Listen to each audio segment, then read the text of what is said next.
Hello, my name is Stacia, and today I want to talk to you about horror movies. In the recent years, there's been a real renaissance in the horror genre, and 2022 is packed to the brim with critically acclaimed horror films. I myself have always been a fan of the horror genre, from the more art house side to the B movie side of horror. I think when most people think of horror, they think of the slasher film with Jason, Freddy, or Michael Myers. But the genre itself is a lot more varied and nuanced than that. In fact, do you realize that the movie Silence of the Lambs is actually a horror movie and the only one to win the Academy Award for Best Picture?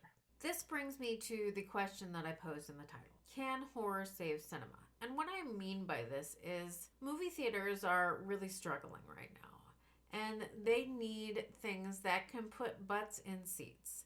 And there's few genres that people actually want to spend money to come out of their house and do that, which is, of course, your Marvel or superhero movies, your big budget action movies. And Top Gun Maverick came out this year, and it was the first action movie in years that I can truly say is the throwback to the old school, well put together action movies. And it was really well done, and bravo to everybody that put that together. The other genre would be horror, and that is the genre that lends itself mostly to introducing more innovative imagery and storylines and really pushing the envelope for the audience. And it actually gets people out to the movie theater because it lends itself really well to the audience experience. In 2022, you had a lot of critically acclaimed horror movies. A lot of them made their way onto some critics' top 10 list. These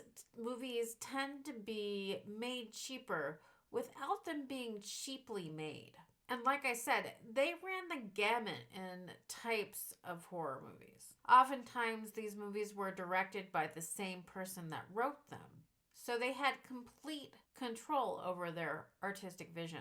This doesn't necessarily have to be the case to make a wonderful movie, but it is an interesting trend. Jordan Peele seems to be at the forefront of this movement, starting a few years ago with his movie Get Out, followed up by the movie Us, and last year he gave us the movie Nope. I call him the thinking man's horror movie purveyor. And each of his movies seem to hit harder and get even better with each viewing. And also, Kiki Palmer, Daniel Kaluuya, and Stephen Yeun gave phenomenal performances in Nope last year.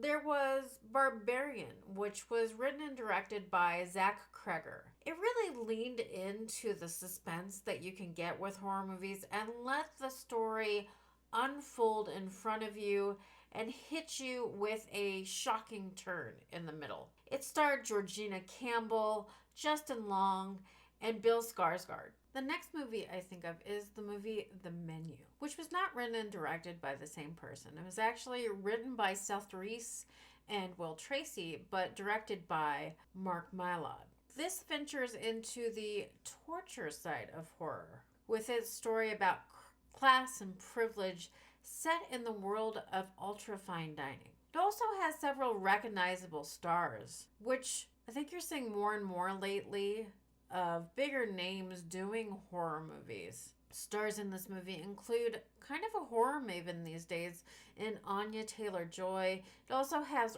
Ralph Fiennes, Nicholas Hoult, John Leguizamo, Judith Light, and many, many more recognizable faces. I think they're probably getting swayed to this genre by the original storytelling and artistic vision of these films. And it seems like that's something they don't get to do a lot of these days. The last movies that I want to talk about here, although there's a lot more that I could talk about, are the movies that came out in writer-director Ty West's X trilogy, X and Pearl. X is the first in these series. It is a slasher type horror movie that's set in the late 70s during the golden age of porn.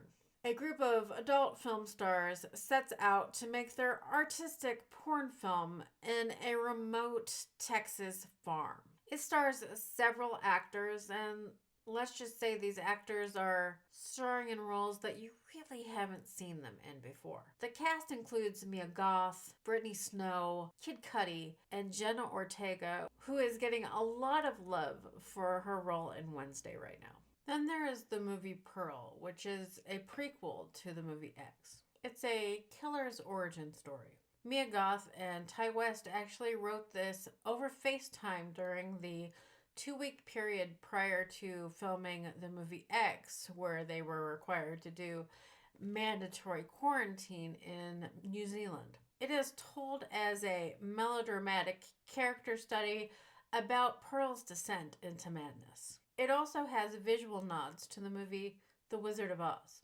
Filming was done in secret after the filming of the movie X, so they could take advantage of these same sets. Mia Goth's performance is haunting in this movie. It even prompted the great Martin Scorsese to say, Ty West's movies have a kind of energy that is rare these days, powered by pure, undiluted love for cinema. You feel it in every frame.